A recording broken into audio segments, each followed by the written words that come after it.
Queridos irmãos e irmãs, hoje nós celebramos a liturgia do 17º domingo do tempo comum.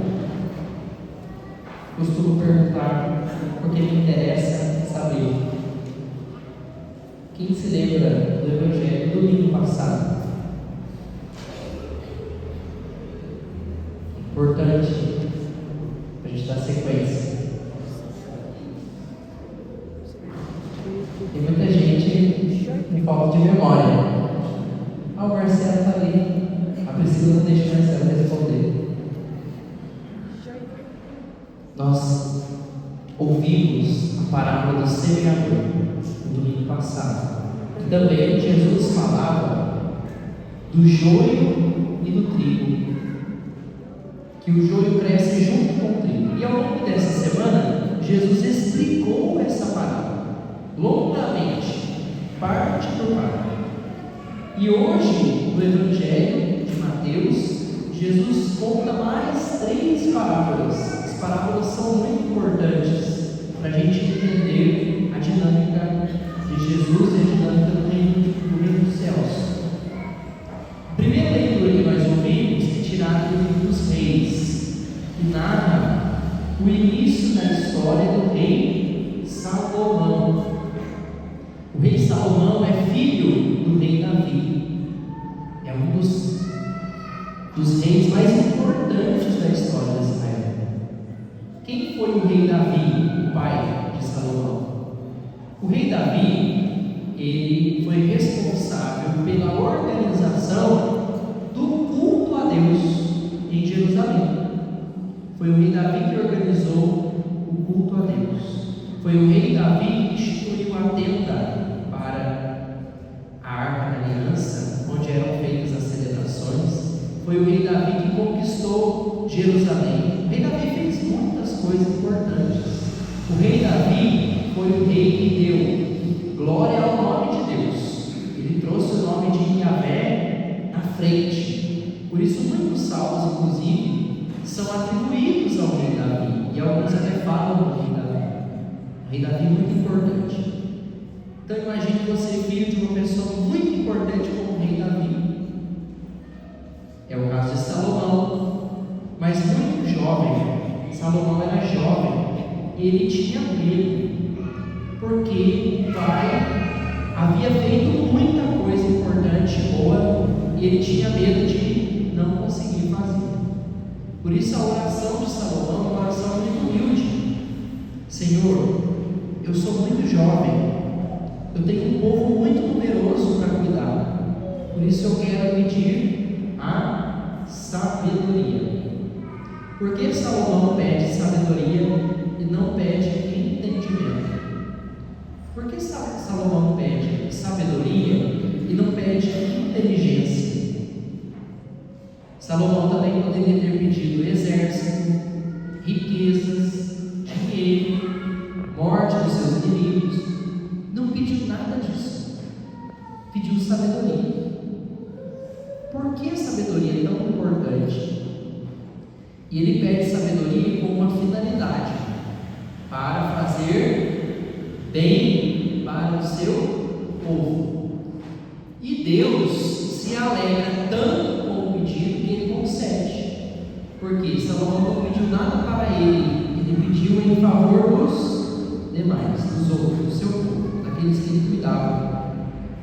Por isso, Deus dá a sabedoria para que ele possa praticar a justiça. A justiça é o tema da segunda leitura da carta de São Paulo aos Coríntios, no capítulo 8. A justiça, a justificação aparece na carta de São Paulo aos Coríntios. São Paulo vai dizer assim: para quem que Deus nos criou? Para que você existe? Por que você existe? Para que Deus te criou? Deus fez essa pergunta? Importante, muito importante. Porque o para que Deus nos criou é o que guia a nossa vida. Deus não criou você para ficar rico e milionário. Isso é muito pouco. Deus não criou você para ter meia dúzia de gato em casa e cuidar dos gatos a vida inteira.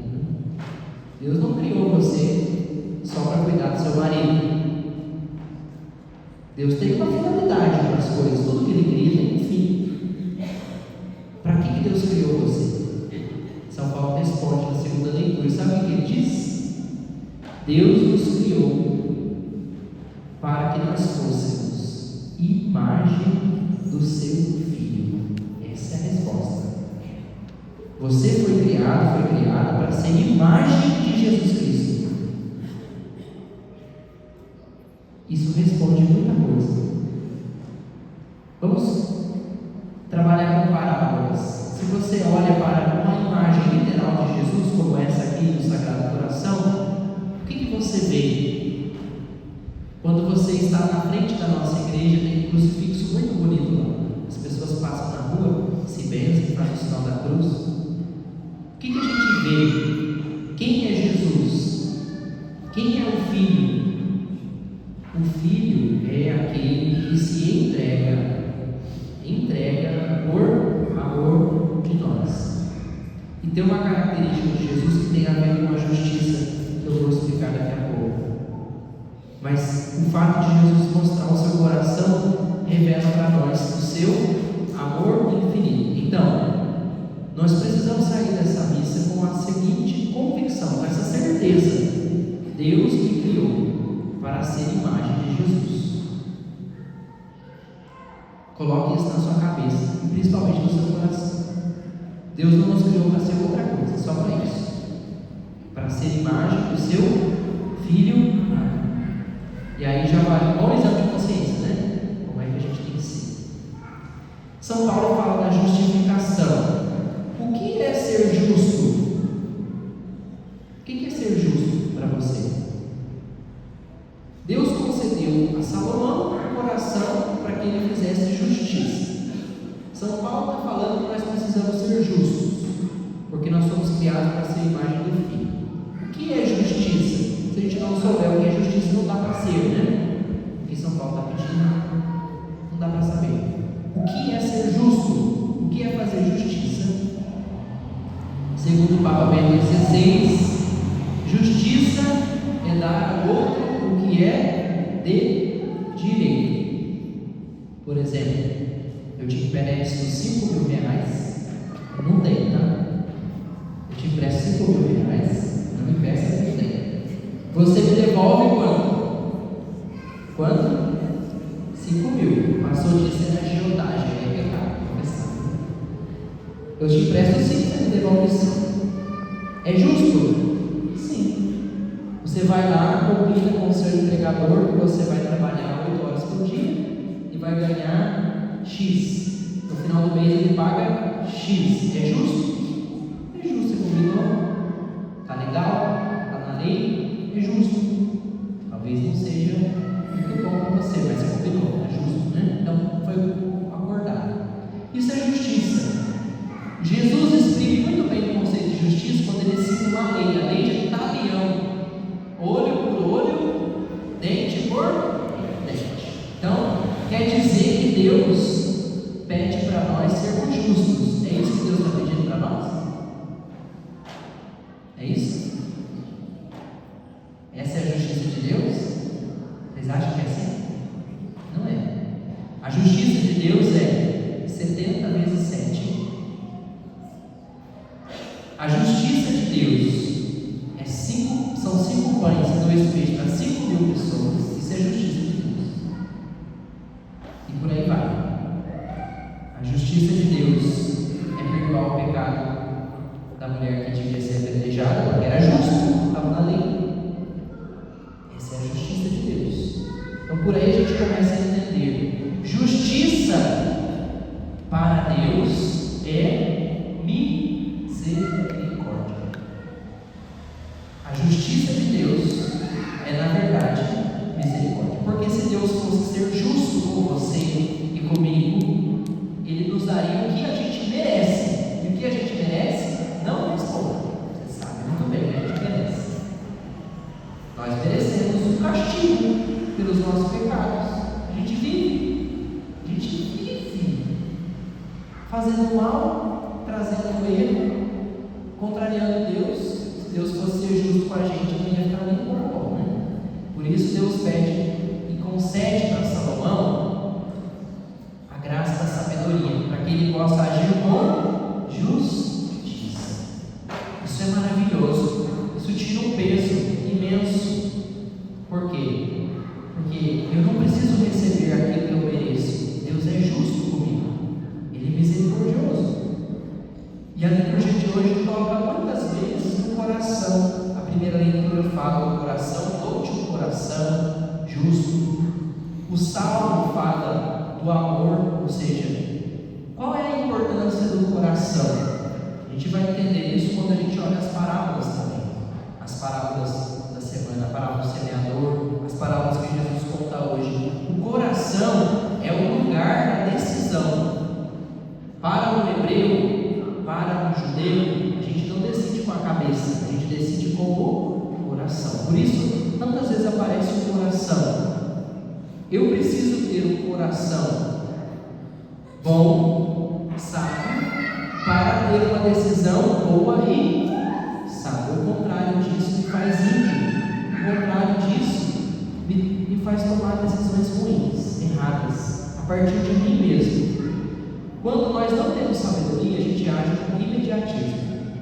A gente faz o que acha melhor para nós, naquele momento. A sabedoria nos ensina a esperar. A sabedoria nos ensina a confiar em Deus, porque eu não tenho todas as respostas todo tempo, todo momento. Primeiro, isso é maravilhoso na primeira leitura, e no Salmo também aparece. Primeiro, eu confio, e depois eu entendo. Eu não entendo para confiar. Isso é entendimento, isso é ciência. Eu entendo e depois eu confio. Eu falo para você que esse carro foi testado e aprovado pelo teste do latim, cientificamente comprovado que é seguro. Você vai andar no carro. Isso é ciência, isso é entendimento, isso é inteligência. Sabedoria não é isso. Deus não precisa provar nada para você. É a palavra dele que basta. Ele deu a palavra, acabou. A palavra dele precisa valer alguma coisa? Não. Vale muito. Vale tudo. Quando Deus dá a sua palavra, ele não volta atrás. Por isso, aqui é muito importante. O sábio, ele não entende. Parece brincadeira, né? O sábio não entende na hora. O sábio decide de acordo com a sabedoria, de acordo com a palavra, de acordo com o mandamento. Ele decide, ele toma aquela decisão e depois ele vai entendendo. Ele vai, nossa, você com certeza já passou por uma situação assim. Sabe aquela situação, alguém magoou você, gritou com você, e na hora você tem vontade de mandar a pessoa lá para a Pindamonhangaba. E aí você se segurou e falou assim: não é por aí, não é o que Deus quer. E aí você falou assim depois: não é que foi melhor eu não ter agido assim? Agiu com o quê? Com sabedoria. Isso é um exemplo muito pequeno. Volto na parábola do semeador. Jesus fala do grão de mostarda. Pequenas sementes geram grandes frutos. Não espere de Deus grandes manifestações. Deus se manifesta no ordinário, no pequeno, na semente do grão de mostarda. E para encerrar a parábola que Jesus conta hoje, são 3. As 2 primeiras, do terreno e da pérola, do tesouro e da pérola. O homem encontra o tesouro, vai, vende tudo que tem e compra o campo onde o tesouro está. O homem encontra uma pérola preciosa, vende tudo que ele tem e compra aquela pérola. O que nós estamos comprando com o nosso tempo?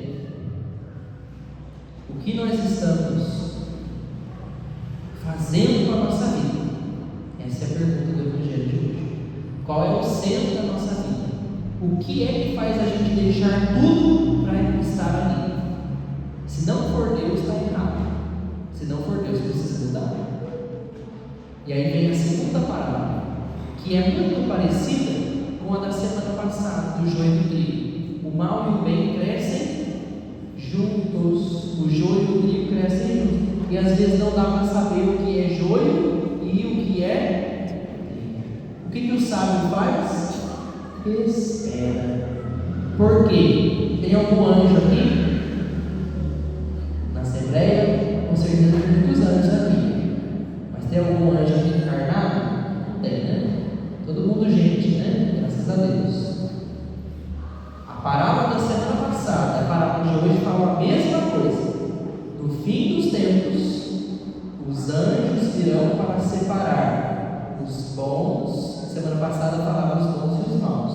Hoje fala os justos e os maus, porque ninguém é bom, só Deus é bom. O máximo que a gente consegue ser é justo. Só Deus é bom. Não chameis a ninguém de bom, só Deus é bom.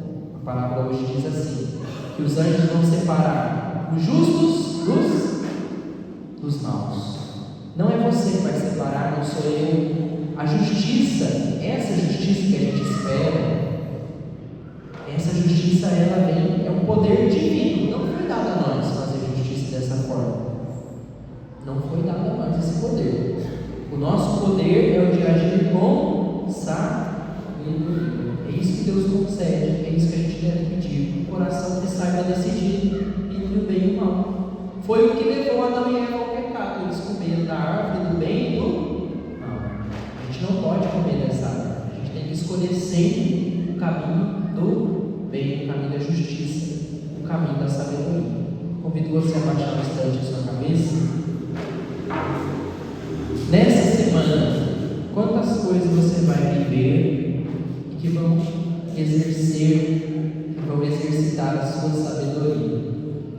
Eu queria pedir para você, faça uma oração, peça a Deus pela intercessão de Nossa Senhora Aparecida, para que você tome decisões sábias essa semana, para que nas dificuldades da vida, nos pensamentos, às vezes dá vontade de ir embora, não sabe o que faz com os problemas, peça a Deus decisões sábias. Não peça que Deus faça isso ou faça aquilo. Faça como Salomão fez. Senhor, eu preciso de um coração com sabedoria, para que eu possa escolher sempre o bem, para que eu possa agir sempre com misericórdia, com justiça.